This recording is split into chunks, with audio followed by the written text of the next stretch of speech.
मैं आशीष कुमार, बुंदेलखंड नवोदय महाविद्यालय मुस्करा।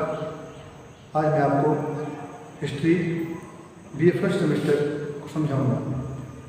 सबसे पहले हम लोगों को जानना जरूरी हो जाता है हिंदू संस्कृति, क्योंकि हिंदू संस्कृति वेदों में महत्वपूर्ण स्थान रखते हैं।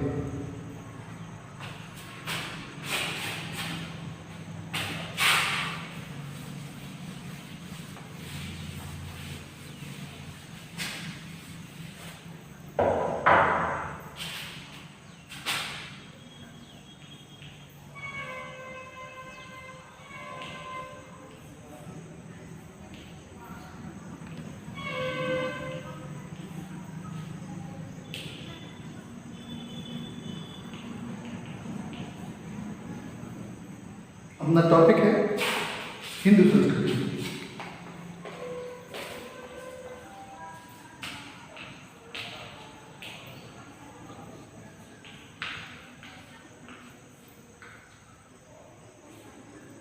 और वेद।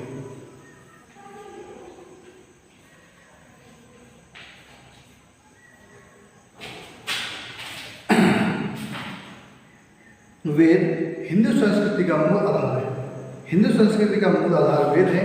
ऋग्वेद, सामवेद, यजुर्वेद एवं अथर्ववेद। ये चार वेद भारतीय संस्कृति का मूल आधार है। प्रत्येक वेद के 3 भाग हैं: कर्मकांड, उपासना कांड एवं ज्ञान कांड।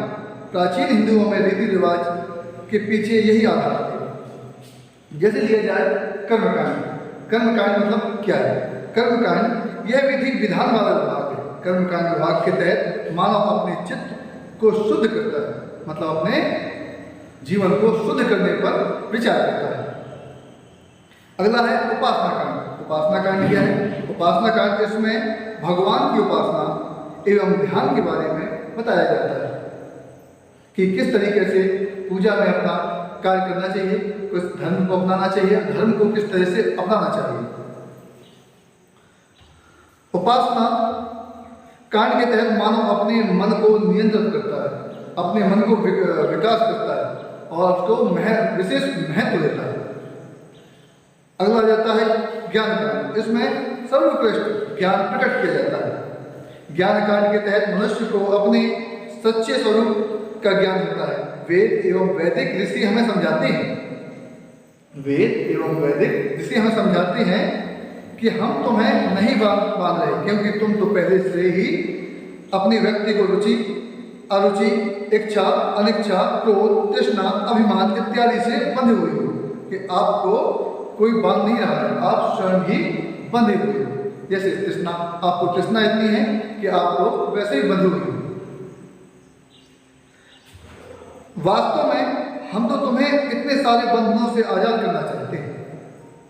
उपासना के तहत हम देवी देवताओं की मूर्तियों की पूजा करते हैं। मंदिरों में जब हम जाते हैं तो वहाँ के सकारात्मक एवं पवित्र वातावरण में हमारा मन सकारात्मक विचारों से प्रफुल्लित हो जाता है।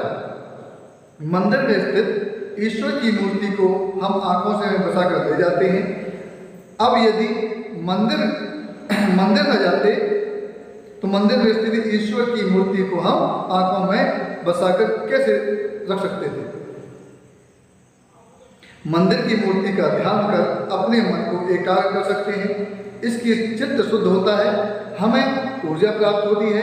ज्ञान कांड के तहत उपनिषद आते हैं, इन्हें वेदांत कहा जाता है एवं उपनिषद में हमें जीवन को वास्तविक में से अवगत कराते हैं। इनके तहत हमें अपनी आत्मा को ज्ञान प्राप्त होता है, हम ब्रह्म के बारे में जानने में सक्षम होते हैं।